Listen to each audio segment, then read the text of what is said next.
Hey all, Joe here with All Funnies and Games, and today, it's still art. And it's still going to be art, but I'm ready to get started painting a mini. So we'll be doing that.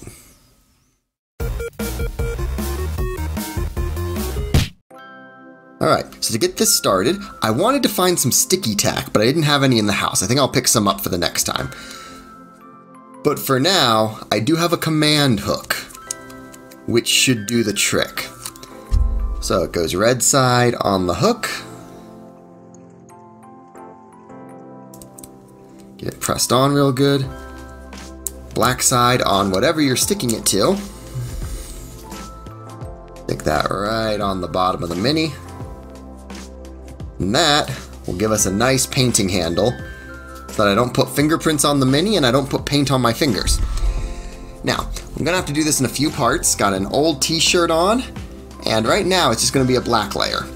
I use black as a primer layer, just plain black paint. The reason I do that, I haven't actually tested most of the primer methods that are popular out there. The reason I do this is one guy taught me how to do this, and this is what he does. So I've got this brush here. It's one of the larger brushes I use for minis, because this is just to wash the paint into every crevice and corner and essentially just cover the whole thing. Alright, so from the first clip we lost a little bit of audio, so I'll explain what happened. This hook made it pretty convenient for me to have a place to put this while it dried. So there she is. The paint is dry. Come on, don't look at my face, look at the model. Don't look at my face, look at the model. Okay. Anyway, so that is dry. I've got some paints here based on what I'd like to do. So I've got a royal blue and a stormy gray, which kind of has a bluish tint to it. I have orange and yellow. I have a little bit of Caucasian skin tone.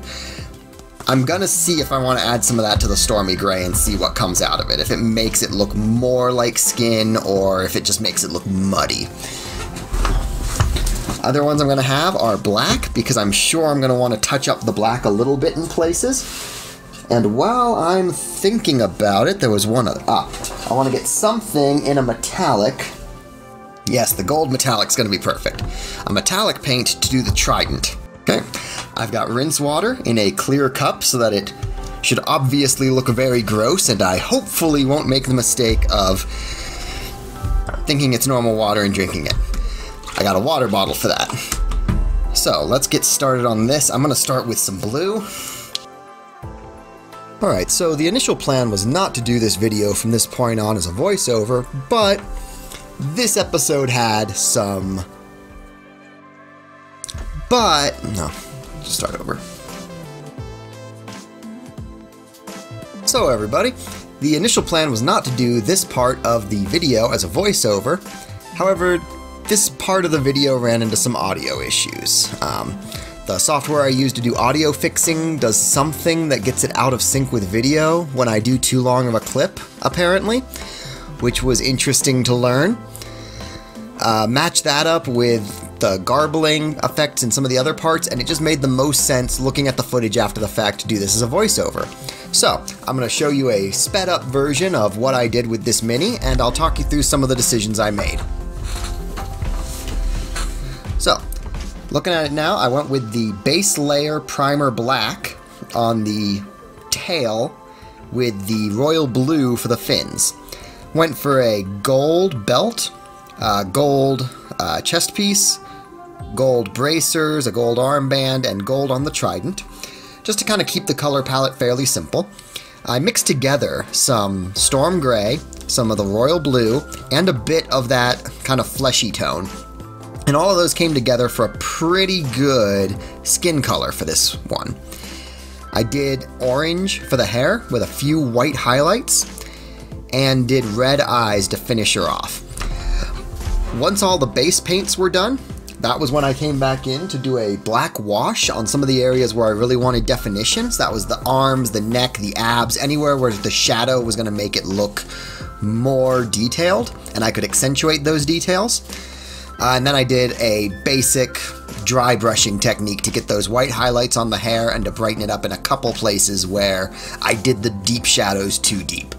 So, that's how she's coming out, and I think from here we're just going to cut straight to the final shot. Final shot.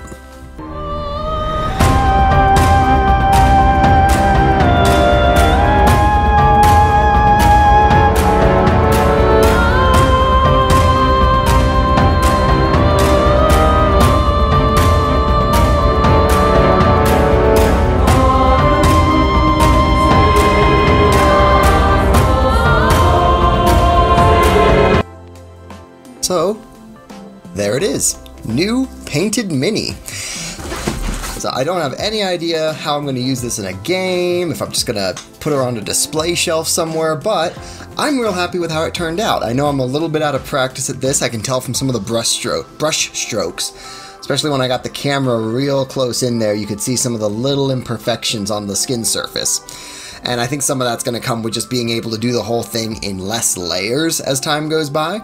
But overall, I think it came out pretty good. So, this one's done. I'm probably going to do more of these videos in the future, and I'm hoping to really get it figured out how to do them very, very well as time goes by. I imagine this one's going to be a little bit rough as I'm figuring out the editing and all of those bits. But it's the first step. So anyway, I do hope that you enjoyed the video. Hope it was a fun project to watch, and if you enjoyed the video, please do share it with a friend who you think would also enjoy it. That's huge for me right now. Please, please. That said, a lot of what I do on this channel, while this was art related, a lot of what I do is more drawing related. So let me know in the comments if there's anything you'd like to see me draw in a future video, and I'll definitely give those a read. All that said, thank you again for watching, and I'll see you in the next one. Later, y'all.